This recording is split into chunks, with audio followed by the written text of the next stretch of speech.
అపోస్తలుల కార్యములు 16వ అధ్యాయం 1వ వచనం. పౌలు దర్బేకును లస్త్రకును వచ్చెను. అక్కడ తిమోతు అను ఒక శిష్యుడైనను, అతడు విశ్వసించిన యొక్క యూదురాలి కుమారుడు. అతని తండ్రి గ్రీసు దేశస్థుడు. 2వ వచనం. అతడు లుస్త్రలోను ఈకొనియలోను ఉన్న సహోదరుల వలన మంచి పేరు పొందినవాడు. 3వ వచనం.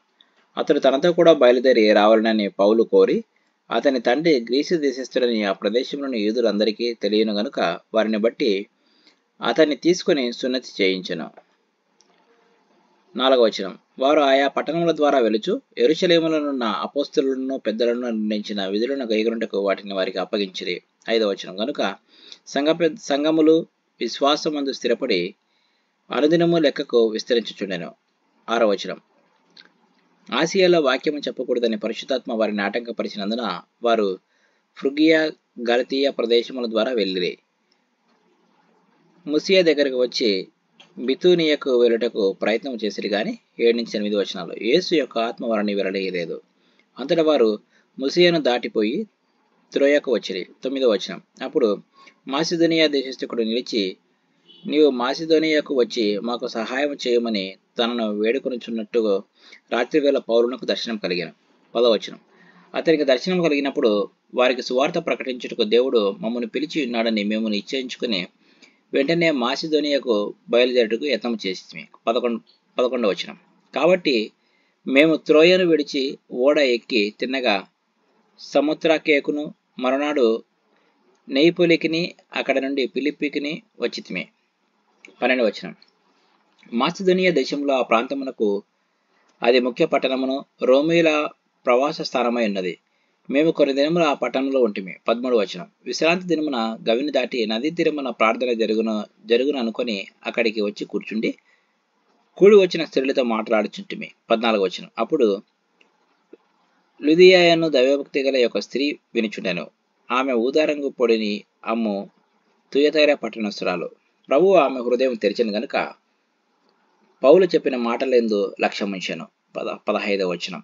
ఆమెయు ఆమె ఇంటి వారిను బాప్తిస్మం పొందినప్పుడు ఆమె, నేను ప్రభువునందు విశ్వాసం గలదానని మీరు ఎంచితే నా ఇంటికి వచ్చి ఉండుడని వేడుకొని మమ్మను బలవంతము చేశాను. 16వ వచనం. మేము ప్రార్థనా స్థలమునకు వెలుచుండగా పుతోను అను దయ్యము పట్టినదై శోధ చెప్పుట చేత తన యజమానులకు బహులాభం సంపాదించుచున్న ఒక చిన్నది మాకు ఎదురుగా వచ్చును. 17వ వచనం. ఆమె పౌలును మమ్మును వెంబడించి, ఈ మనుషులు సర్వోన్నతుడైన దేవుని దాసులు, వీరు మీకు రక్షణ మార్గము ప్రచురించువారై ఉన్నారని కేకలు వేసి చెప్పాను. 18వ వచనం. ఆమె ఇలాగ అనేక దినములు చేయుచుండు గనుక పౌలు వ్యాకులపడి దాని వైపు తిరిగి, నీవు ఈమెను వదిలిపొమ్మని యేసుక్రీస్తు నామమున ఆజ్ఞాపించుచున్నానని ఆ దయ్యముతో చెప్పాను. వెంటనే అది ఆమెను వదిలిపోయాను. 19వ వచనం.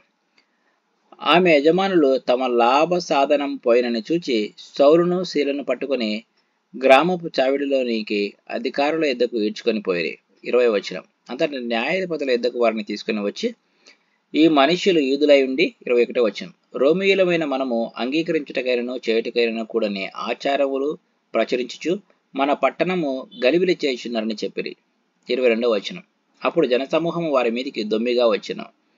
న్యాయాధిపతులను వారి వస్త్రములు లాగివేసి వారిని బెత్తములతో కొట్టవలనని ఆజ్ఞాపించిరి. 23వ వచనం.